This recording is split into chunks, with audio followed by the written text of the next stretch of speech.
Welcome to my channel.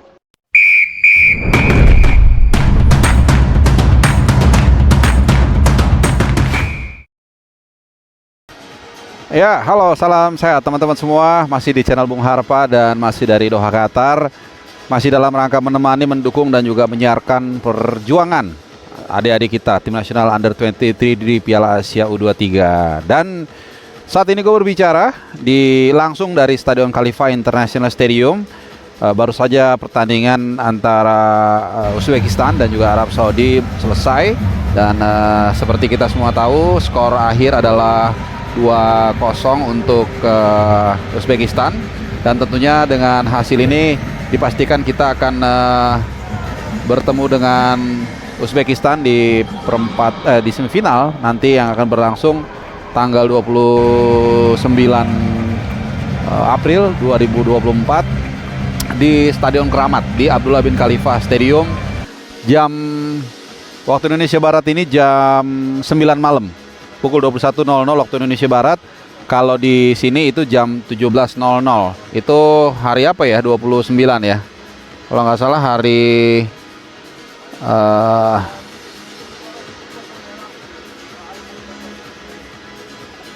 Senin ya, hari Senin. Jadi kalian mungkin pulang aktivitas, pas banget langsung nonton pertandingan tersebut. Gue sedikit akan mengulas ya sebelum nanti akan coba bertanya-tanya di konferensi pers terutama dari pelatih Uzbekistan. Ini namanya Timur Kapatse. Dan ada dua hal yang menarik kalau kita mau lihat dari Uzbekistan ini. Pertama adalah sepak bola mereka juga sedang berkembang. Di kelas usia kita tahu mereka berprestasi di Piala Asia U20 kemarin sebagai tuan rumah dan juga mereka juara. Kemudian juga di U20 Piala Dunia di Indonesia mereka berhasil melaju sampai perempat final sebelum dikalahkan oleh Prancis sebagai yang runner-up di turnamen tersebut. Dan memang kalau kita lihat nama Uzbekistan ini memang seolah-olah tenggelam di bawah Arab Saudi ya. Kalau kita tahu Arab Saudi ini secara historis lebih punya nama lah, langganan di Piala Dunia dan seterusnya. Tapi kalau kita bicara prestasi atau kalau kita bicara prestasi atau performa, Uzbekistan ini patut kita waspadai. Ya walaupun gue yakin Coach Shin, pelatih Indonesia, Sintayong tentunya juga sudah mempelajari ini dan sudah tahu timnya pasti sudah mempersiapkan lawan yang hadapi seperti apa, kemudian juga kelemahannya di mana dan kelebihannya seperti apa. Dan ini juga yang sempat dia tunjukkan keahliannya ketika berhasil membongkar blokade pertahanan dari Korea Selatan yang begitu kokoh, tidak kebobolan di 3 partai awal di kualifikasi Piala Asia U23, tapi kemudian berhasil dirobohkan dengan 2 gol. Ya walaupun kita harus sports jantung, harus senam jantung, tapi ya akhirnya kita berhasil memenangkan pertarungan tersebut dan itu menjadi milestone. Nah, kembali ke Uzbekistan. Selain mereka punya historis, tapi mereka juga kalau kita lihat teman-teman ya, pemain-pemainnya ini topografinya atau anatominya itu tidak atau mirip dengan Indonesia.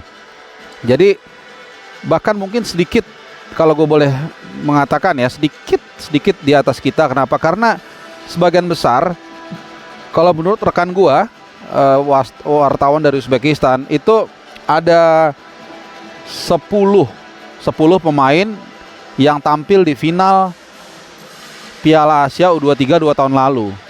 Ya, jadi ini yang gue katakan kenapa mereka ada di atas kita sedikit. Jadi pemain mereka di satu sisi punya pengalaman yang tidak kaleng-kaleng, dan kemudian juga sekitar 10 juga kurang lebih. Memang ada datanya ini macam-macam ya. Ada yang bilang 12, ada yang 10. Tapi tadi temen gue itu mengatakan itu cuma 8 atau 9 lah dia bilang.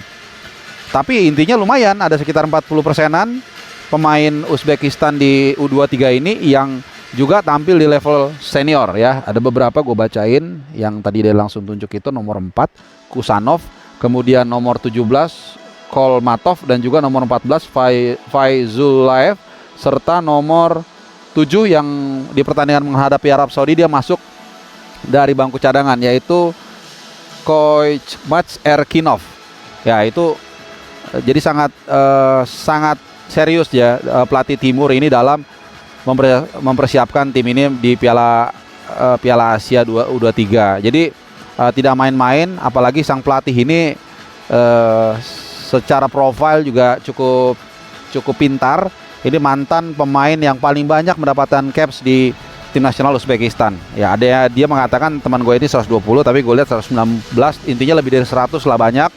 Jadi secara pengalaman dia juga sangat luar biasa di final Piala Asia U23 tahun 2022. Ya, itu juga dia menjadi pelatihnya gitu ya. Jadi kita menghadapi lawan yang tidak mudah. Kita menghadapi lawan yang punya pengalaman, meskipun kita juga tidak kalah. Ya, kita lihat bagaimana mentalitas dari Hoki Caraka dan kawan-kawan juga sudah semakin teruji. Dan kita berharap tentunya Stadion Abdullah bin Khalifah kembali memberikan berkah. Dan tentunya juga persiapan-persiapan harus dilakukan oleh Sintayong ya. Karena pertama kita bermain, sebenarnya kita untung 1 hari, tapi keuntungan itu terkompensasi negatif karena kita bermain selama 100 kalau teorinya kan 120 menit ya. Tapi sebenarnya kalau kita hitung dengan perpanjangan waktu, dengan extra time, dengan injury time, itu bisa 135 menit, bahkan 140 menit. Belum lagi tendangan penalti. Jadi kita unggul 1 hari istirahat, tapi di sisi lain kita bermain lebih fatigue, lebih capek. Ya, belum lagi adu penalti itu kan bukan hanya menguras energi, tapi juga menguras emosi. Jadi ini benar-benar recovery ini harus diperhatikan betul. Nah, saat ini gue berbicara ini jam setengah 8 malam waktu Qatar. Jadi kalau waktu Indonesia itu jam setengah 12 malam. Memang hari ini tidak ada tidak ada latihan resmi di Qatar University ya, karena bukan biasanya, tapi tadi gue dapat konfirmasi info A1 nih ya. Mereka hanya melakukan latihan di hotel ya. Bahkan tadi jadi hari ini gini teman-teman, hari ini Jumat itu adalah hari ibadah semua agama, mau Islam mau Kristen, itu beribadahnya hari Jumat. Jadi mereka juga masing-masing ada yang ke masjid, ada yang ke gereja. Ini dilakukan hari ini, dan kemudian mereka melakukan recovery ringan lah di gym. Itu menurut informasi yang gue dapat. Karena tadi sempat lah gue mau ketemu, tapi nggak bisa gitu ya, karena mereka masih recovery dan gue nggak mau ganggu ya. Kalau memang ada waktu ya why not, kita bersilaturahmi. Anyway, satu tantangan tersendiri adalah kita akan tampil tanpa Rafael Strike ya. Ini satu kerugian yang sangat besar.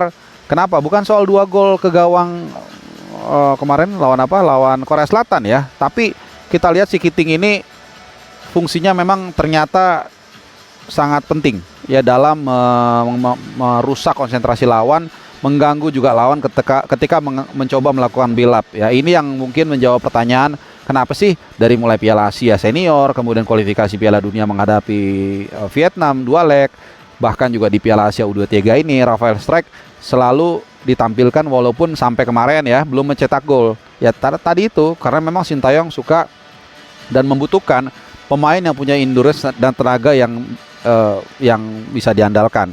Dan ini adalah filosofi dan gaya sepak bola Korea Selatan yang memang membutuhkan stamina yang prima. Kenapa? Karena logikanya kalau ibarat mobil, kalau kalian tidak punya mesin yang bagus, tidak bisa kencang, ya bagaimana mau balapan kan? Itu dulu kan. Walaupun tentunya ada faktor-faktor lain seperti skill, kemudian ketenangan, quick decision, macam-macam. Tapi paling enggak kita harus punya basic dulu, bisa lari yang kencang, punya daya tahan yang lama, dan itu yang akhirnya bisa membuat kita kemarin mengimbangi Korea Selatan ya. Walaupun memang akhirnya di extra time para pemain stamina para pemain kita juga turun, wajar ya, karena memang kalau kita bandingkan dengan 5 tahun 6 tahun lalu, itu menit 60 itu kan pemain udah jalan kaki semua ya, udah ngos-ngosan, ada yang tolak pinggang. Tapi kita lihat kemarin mereka hampir ya mungkin agak gradasi dikit ya di masa extra time, dan itu wajar ya karena itu kan udah ekstra, tidak normal. Tapi selama perhelatan Piala Asia U23 ini mereka kalau bermain hanya 90 menit mereka tidak ada masalah. Nah, jadi ini mudah-mudahan recovery ini penting.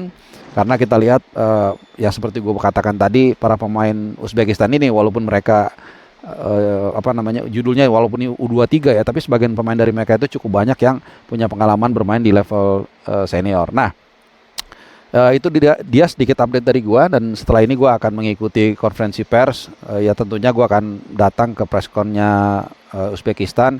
Gue nggak tahu nih cara ngeditnya gimana, apakah gue insert di sini di belakang hasil konferensi persnya tersebut, atau nanti gue bikin sendiri. Tapi kalau gue bikin sendiri mungkin terlalu berlebihan ya. Jadi mungkin gue akan insert di tengah-tengah tadi dengan bentuk tulisan, caption atau di belakangnya supaya kalian tahu. Dan gue akan bertanya nanti soal pandangan Coach Timur terhadap calon lawannya yaitu Indonesia. Ini menarik karena kita sering mendengar ya ulasan soal tim nasional kita sendiri. Tapi tentu kita perlu tahu juga sudut pandang dari lawan yang tentunya menjadi ya ujian kita ya. Apakah kita berhasil melaju ke partai final dan menyegel satu tiket ke Paris, ke Olimpiade Paris, atau kita harus mengambil satu opsi lagi, memperebutkan tempat ketiga ya, walaupun ini juga tidak buruk-buruk amat. Ya mungkin itu dulu ulasan gua di video kali ini. Tadi gua upload video terakhir itu agak lama karena nggak tahu kenapa internetnya lagi jeprut, dan seperti biasa gua tidak lelah mengingatkan kalian jangan lupa subscribe, nyalakan loncengnya. Kalau like sama komen itu terserah, tapi yang paling penting adalah subscribe dan nyalakan loncengnya supaya kalian cepat terupdate setiap ada video-video gua yang terbaru. Dan juga jangan lupa share supaya teman-teman kalian juga terupdate dengan informasi yang gue buat dengan susah payah ya. Jadi gue cukup dihargai dengan kalian nonton atau memberikan masukan juga nggak masalah gitu ya. Dan seperti janji gue, dalam 24 jam ke depan gue akan selalu mengeluarkan video-video feature, dan salah satunya adalah soal behind the scene cerita Sintayong yang ada kaitannya dengan gue juga. Dan ini menarik ya, karena dari sinilah kita nanti akan terbuka pikirannya. Oh ternyata yang kita dapatkan ini adalah berlian. Kira-kira seperti itu dulunya. Terima kasih udah mendengarkan podcast ini, dan dari Khalifa International Stadium, Bung Harpa cabut dulu, dan stay healthy, stay happy.